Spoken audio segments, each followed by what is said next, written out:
Señora López, voy a coincidir con usted, además de en el apellido, por un intento de buscar consenso.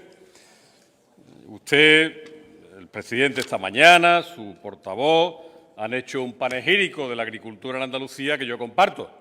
Ciertamente, Andalucía tiene un sector agrario, agroalimentario pujante, innovador, moderno, competitivo, capaz de estar en los mejores mercados.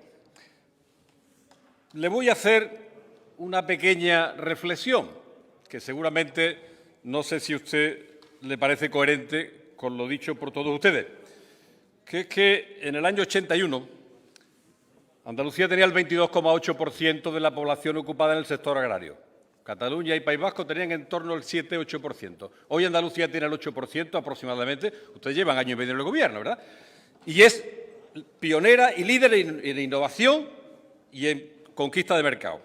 Y por lo tanto, cuando ustedes han estado dedicando a hablar de la herencia recibida, denostando reiteradamente esto, seguramente tendrán que hacer algún ejercicio de coherencia interna. No sería malo que lo hicieran, ¿eh? No sería malo que lo hicieran. Mire, la PAC actual se está escribiendo. Yo me voy a referir ahora después a la evaluación de las políticas públicas que ha resultado de la aplicación de la anterior PAC con el ministro Cañete. Pero la actual se está desarrollando y la próxima se está escribiendo. ¿Qué es lo que le pedimos al Gobierno de Andalucía y a la consejera? Que haga exactamente el mismo ejercicio de lealtad con el Gobierno de España que hizo un consejero, hoy ministro, señor Plana, cuando el ministro era el señor Cañete, para defender los mejores intereses de España en Bruselas. La segunda parte que hizo Madrid con Andalucía, esa le voy a explicar cuáles han sido las consecuencias. En esa no vamos a imitarlos. En relación con los intereses de Jaén, para que usted tenga alguna información, que seguramente no se la ha estudiado. Es de las organizaciones agrarias, de COA, de UPA, que son absolutamente respetables. Le daré ahora algunos datos por si le interesa.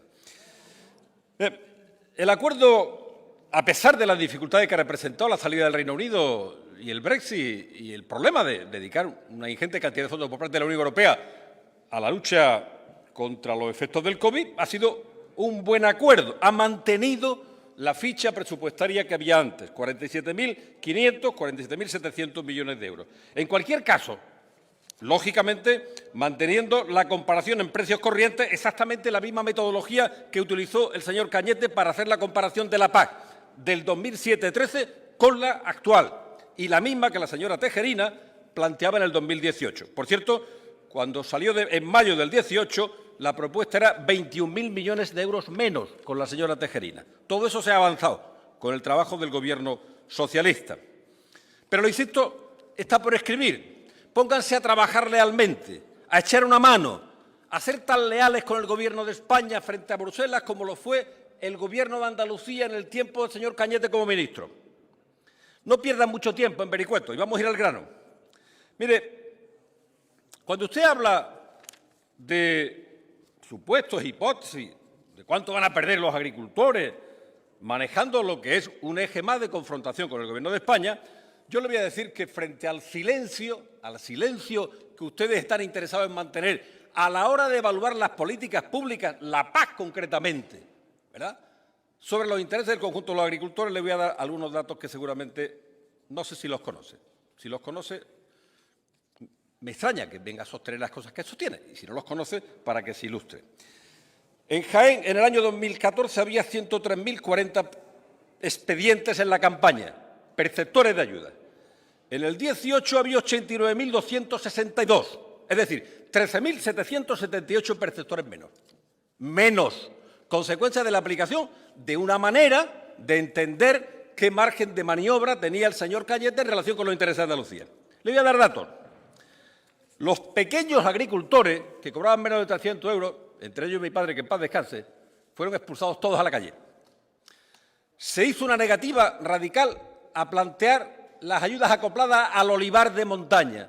Ustedes que están trabajando en el grupo de reto demográfico, ¿qué es lo que están diciendo? Las zonas con más riesgo son las zonas de más pendientes. Y es obvio. Datos científicos, datos demográficos contrastables. ¿Qué hicieron cuando se planteó el tema? Esa gente no tenía derecho a ayudas acopladas que planteamos reiteradamente como necesidad. Y luego, eso sí, Hablan de tasa plana. ¿Sabe usted quién implantó la tasa plana? El señor Cañete en Andalucía. ¿Que representó qué? Se lo voy a explicar muy fácilmente. Los agricultores que recibían solo 5.000 euros, pequeños y medianos, acabaron estando penalizados con un 8,64%. Los que recibían más de 5.000, que tenían una penalización del 10%, se la bajaron a 8,64%. Y los que cobraban más de 300.000, que tenían una penalización del 14%, se la bajaron al 8,64%, la tasa plana. Es decir, póngale usted el subtítulo, Robin Hood a la inversa, meter la mano en el bolsillo de los ricos de los pobres para engrandecer a los ricos. Eso fue la realidad, esa es la realidad de la aplicación de la PAC del señor Cañete y de la derecha. Por tanto, ustedes lo quieren hacer ruido para que el silencio que representa no querer evaluar la PAC acabe abriéndose hueco. Y naturalmente que respetamos a las organizaciones agrarias. Y hay muchas cosas que en este documento que las podemos suscribir y las vamos a suscribir y con las que estamos de acuerdo. Pero hay cosas en las que no. Y lo que decimos es que no se pueden tratar de tapar con la bandera los intereses de todos los agricultores como si fuese una cosa uniforme. El 90% de los beneficiarios de la PAC cobran el 43% de las ayudas, 43%. Y solo el 10% cobran el 57% de las ayudas. Y esto no es algo que sea lógicamente compartible desde las posiciones del Partido Socialista. Y queremos que hablen ustedes del capping, del tope de las ayudas, de lo que no quieren hablar. Y ese es un tema que tiene mucho que ver con el futuro de los pequeños y medianos agricultores. Nosotros hemos presentado 5 enmiendas. Una que tiene que ver con el Pacto Verde, Europa, los elementos centrales del Pacto Verde, de la granja a la mesa, la biodiversidad, los elementos que forman parte de la preservación de bienes públicos asociados a la agricultura y a los agricultores, que por eso paga, por ese dinero público, para remunerarlo, si no, no habría, ¿verdad? De la calidad de la alimentación, de la seguridad. Hay que hablar de las ayudas a los pequeños agricultores, hay que hablar de los buenos ecoesquemas, y hay que hablar ciertamente de lo que representa una forma de entender estar en el mundo rural. Y, por tanto, en algunos temas estamos ciertamente en el consenso. Yo lo decía a la señora López, que además del apellido. Los mecanismos de gestión de mercado hay que mejorarlos. Hay que seguir un correcto funcionamiento de los mercados horarios y de la cadena alimentaria. Hay que equilibrar el valor añadido en la cadena de valor.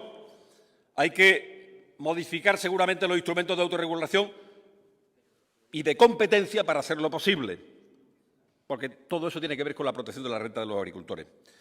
Pero me parece que es una falta de respeto a este Parlamento que ustedes traigan aquí esto habiéndose pasado, no diré utilizando el lenguaje tan ilustrado que usted ha usado, ¿verdad?, las recomendaciones que podían existir del grupo de trabajo creado en este Parlamento, porque se toma una parte por el todo. Y las organizaciones agrarias son fundamentales, pero la agricultura, la alimentación, el mundo rural representa un universo bastante más amplio. Y todo eso tenía que está en ese grupo de trabajo que ustedes estaban ignorando, han estado ignorando. Por tanto, sería muy bueno que hubieran tenido la posibilidad de escuchar lo que se dice en ese grupo de trabajo. Y voy a terminar. Yo hacía antes referencia a la herencia recibida y el contraste del 81 de la agricultura con el contraste de la agricultura de lo que ustedes recibieron.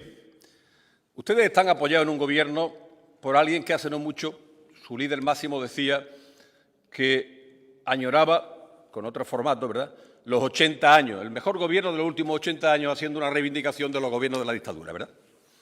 Para ser demócrata primero hay que ser antifascista, si no, no. Y hoy hemos escuchado aquí una intervención humillante y ofensiva hacia el Partido Socialista de un diputado que debía lavarse la boca para hablar del fundador del Partido Socialista, que no ha tenido tampoco problemas a veces en utilizar la figura, por ejemplo, de Machado, que eso viene bien ahora a la gente de la derecha, que decía sobre Pablo Iglesias que cuando oigo la voz de Pablo Iglesias, oigo para mí el timbre inconfundible de la verdad humana. Gracias, señora presidenta. Muchas gracias, señor.